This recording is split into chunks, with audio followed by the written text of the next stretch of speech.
goalkeeper বাইরে টাই করব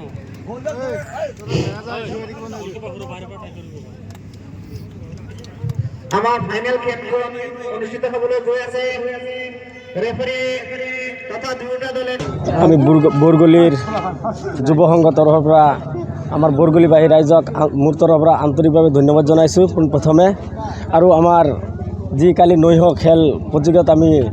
জয় অৰ্জন কৰি আহিছোঁ তাৰ কাৰণে আমি বৰগলিবাসী ৰাইজৰ পৰা যি সহায় সহযোগিতা পাইছোঁ তাৰ কাৰণে আমি মোৰ মনৰ পৰা আন্তৰিক ধন্যবাদ জনাইছোঁ আমাৰ বিধায়ক তথা মন্ত্ৰী মহোদয়ক মোৰ তৰফৰ পৰা আন্তৰিক ধন্যবাদ জনাওঁ যে আমাৰ এই বৰগলি বৃহৎ এখন বৰগলি অঞ্চলত আমাৰ একটা খেলপথাৰ নাই আমাৰ এই খেলপথাৰৰ এটা সুবিধা কৰি দিলে আমাৰ যি ল'ৰা ছোৱালী যি প্ৰজন্মবিলাক আছে আমি খেলুৱাই পেলাই আমি আন্তঃৰাষ্ট্ৰীয় খেলৰ পৰা আমি এটা ব্যৱস্থা কৰিব পাৰিলোঁ হয় সেইটো কাৰণে আমাৰ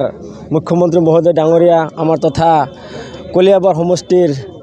প্ৰভাহী মন্ত্ৰী কেশৱ মহন্ত ডাঙৰীয়াক বিনম্ৰভাৱে অনুৰোধ জনাওঁ যে আমাৰ এটা বৰগলিবাসী ৰাইজক এটা ফিল্ডৰ এটা ব্যৱস্থা কৰি দিয়ে সেইটো কাৰণে মোৰ তৰফৰ পৰা আন্তৰিক ধন্যবাদ জনাওঁ প্ৰশিক্ষণ আছিলে 35,000 নৈশ খেল আছিলে ডিং মহাশক্তিৰ লগত বহুত এটা যুঁজ হৈছিলে এই যুঁজখনত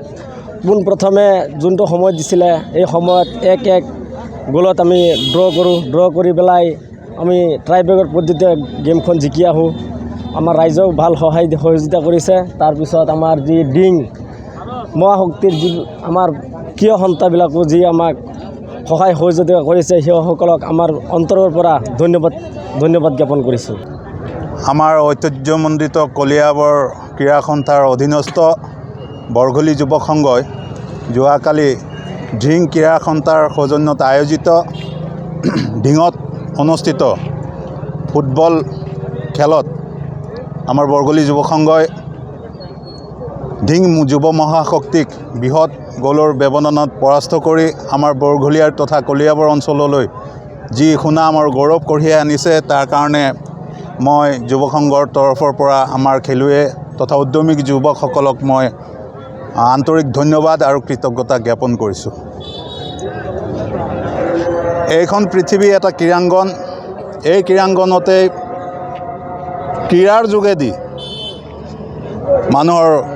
দক্ষতা প্ৰকাশ হয় উদ্যমিতা প্ৰকাশ হয় এটা অঞ্চলৰ লগত আনটো অঞ্চলৰ ভাতৃত্ববোধ প্ৰকাশ হয়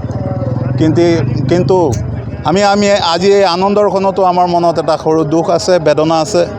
যে আমাৰ বৰগলিৰ দৰে এটা বৃহত্তৰ অঞ্চলত এটা ৰাজহুৱা খেলপথাৰৰ ব্যৱস্থা নাই তথাপিও কাৰোবাৰ পথাৰত কাৰোবাৰ চুকে কোণে গৈ আমাৰ উদ্যমী যুৱকসকলে সুন্দৰ খেল প্ৰদৰ্শন কৰি যোৱাকালি ঢিঙৰ দৰে এটা ডাঙৰ দলক তাৰ নামেই হৈছে মহাশক্তি সেই দলক পৰাজিত কৰি আমাৰ বৰগলিলৈ আজি গৌৰৱ কৰি আনিছে আজি আনন্দখনত মই অসম চৰকাৰৰ মাননীয় মুখ্যমন্ত্ৰী তথা ক্ৰীড়ামন্ত্ৰী তথা আমাৰ স্থানীয় বিধায়ক তথা মন্ত্ৰী মহোদয়ক অনুৰোধ জনাম যে বৰগলিৰ দৰে এটা পিছপৰা অঞ্চলত যুৱক কল্যাণৰ হকে আমাৰ এই যুৱ শক্তিসকলক আগুৱাই লৈ যোৱাৰ হকে বৰগলিত এটা খেলপথাৰৰ ব্যৱস্থা কৰি দি এই অঞ্চলৰ পৰা যাতে আমি আগন্তুক দিনত অসম তথা ভাৰতৰ হৈ খেলুৱৈ আমি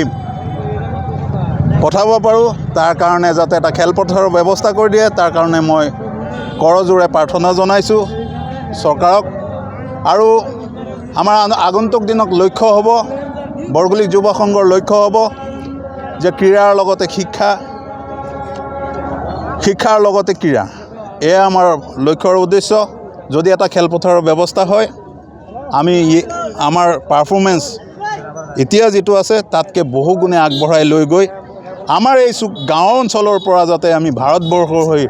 খেলুৱৈ আমি তৈয়াৰ কৰিব পাৰোঁ সেইটো আমাৰ যুৱ সংঘৰ লক্ষ্য আৰু উদ্দেশ্য থাকিব 35,000 আৰু এয়া এটা বৃহৎ ট্ৰফি আমাৰ বৰগলি যুৱ সংঘ নমস্কাৰ মোৰ নাম নিৰুপম শইকীয়া এনি ভাৰত 24 এটা নতুন অনুষ্ঠান লৈ আহি আছে জুবিনৰ গানে কি আনে তাৰ অডিশ্যনসমূহ অসমৰ প্ৰত্যেকটো ডিষ্ট্ৰিক্টত হ'ব আৰু এটা ৰিয়েলিটি শ্ব' হয় আপোনালোকে দিয়া ফোন নম্বৰ যোগাযোগ কৰিব পাৰে আৰু আপোনালোকৰ ওচৰলৈ এনেও গৈ আছে তেওঁলোক আৰু আশাবাদী যে আপোনালোকে এই অনুষ্ঠানটোত ভাগ ল'ব আৰু আশা থাকিল যে আমি খুব সুন্দৰ সুন্দৰ গায়ক দেখিবলৈ পাম ধন্যবাদ